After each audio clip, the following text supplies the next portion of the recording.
Jerusalem. Few cities on earth can rival its sacred weight. With nearly 5,000 years of history, it's the spiritual heartbeat of three major world religions: Judaism, Christianity, and Islam. But that reverence has come at a cost. Revered and contested, Jerusalem has been fought over more than 40 times in recorded history. Its cobbled streets have witnessed empires rise, prophets walk, and armies clash, all leaving their mark on this ancient city. But how did a modest settlement built around a humble spring become the most fiercely disputed and spiritually significant city in the world? Let's deconstruct the powerful, turbulent, and miraculous rise of Jerusalem, the holiest city on earth. Chapter 1. The Origins, from Water to Worship. To understand Jerusalem's legacy, we must journey back to 3000 BC, when its earliest foundations were laid. At the time, the area was barren and harsh, but one thing made it habitable: a natural spring. This vital water source allowed early settlers to transform a dry hill into a place of life and community, unknowingly sowing the seeds of future holiness. By 2000 BC, Jerusalem existed just outside the sphere of the Middle Egyptian kingdom, but it had already begun to appear in their written records, the first time the name Jerusalem was ever mentioned. The inhabitants at the time were the Canaanites. These early settlers understood the value of the spring and protected it fiercely, surrounding their town with a massive stone wall, primitive but effective. By 1500 BC, the mighty new kingdom of Egypt had absorbed Jerusalem into its empire, stretching from the Sahara to the edge of Anatolia. However, even Egypt's grip would weaken. By the 12th century BC, a mysterious event swept across the eastern Mediterranean, what historians call the Late Bronze Age collapse. Empires crumbled, chaos erupted, and out of the ashes rose smaller, more independent kingdoms. Chapter 2. David, Solomon, and the Rise of Israel. Among those rising powers were the Israelites, a group descended from the Canaanites. According to tradition, around 1000 BC, they seized control of Jerusalem, with King David establishing it as the capital of a new united Israelite kingdom. His son, King Solomon, followed with grandeur. He constructed a magnificent temple, later known as Solomon's Temple, that would become the Sacred Heart of Judaism. For a time, Jerusalem stood not only as a political capital, but a spiritual one. But peace was fleeting. Within a century, the kingdom fractured. The northern part remained Israel, while the south became Judah, with Jerusalem still at its center. Over the next 4 centuries, Jerusalem became the spiritual anchor of the Jewish people, even as it endured invasions from powerful neighbors, particularly the Assyrians and Egyptians, who sought dominance in the region. Chapter 3. The Babylonian Destruction and Persian Revival. By the 6th century BC, the mighty Babylonian Empire turned its gaze toward Jerusalem. In 586 BC, after years of political unrest and rebellion, the Babylonians stormed the city, broke through its defenses, and unleashed total devastation. Solomon's Temple, the most sacred structure in Jewish history, was reduced to rubble.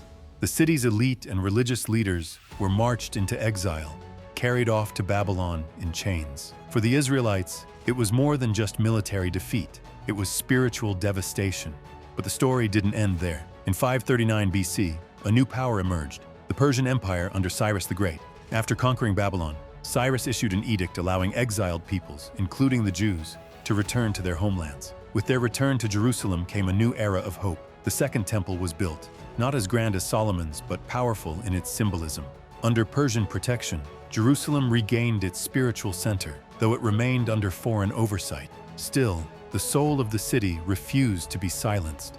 Chapter 4. Greeks, Revolts, and Mcabes.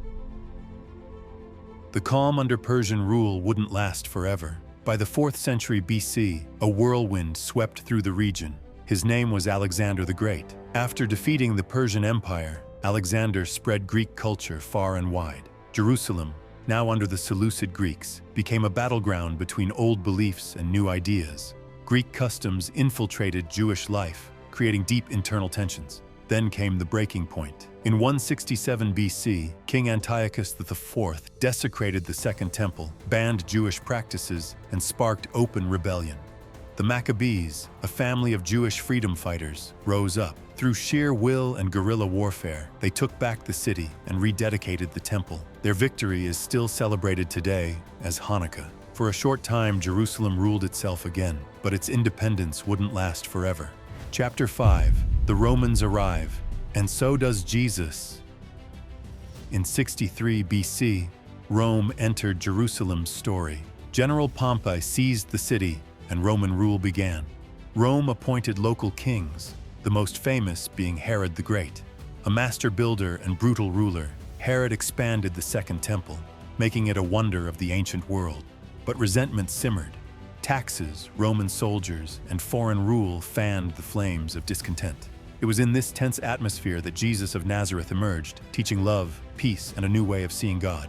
He entered Jerusalem during Passover, was arrested, and crucified by Roman authorities. His death became the foundation of a new faith, Christianity. And suddenly, Jerusalem wasn't just sacred to Jews anymore. It had become central to Christians too. Chapter 6. Revolt, Ruin, and the Fall of the Temple. In 66 AD, Jewish resistance exploded into a full-blown war. For a moment, rebels controlled Jerusalem, but Rome retaliated with overwhelming force. In 70 AD, Roman legions under Titus besieged the city. The Second Temple was destroyed once again. Thousands were slaughtered. The Jewish world was shattered. The Western Wall, what remains of the temple complex, became the last remnant of Jewish connection to the site. Chapter 7. Christian Jerusalem and Byzantine Glory. The Roman Empire shifted. In the 4th century, Emperor Constantine embraced Christianity.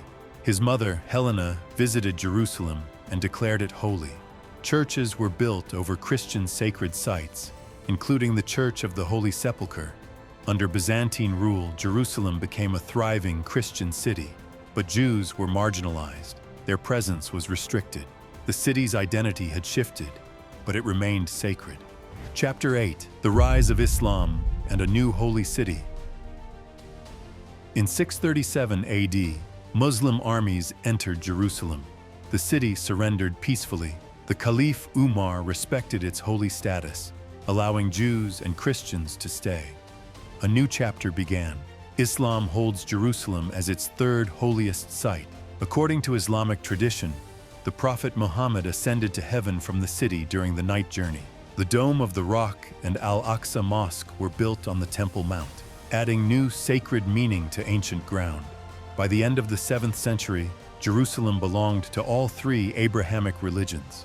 Chapter 9. The Crusades, Blood and Crosses. In 1099, Christian crusaders seized Jerusalem. They massacred Muslims, Jews, and even fellow Christians. The Kingdom of Jerusalem was born, a European colony in the Holy Land. Churches were restored, but blood soaked the streets.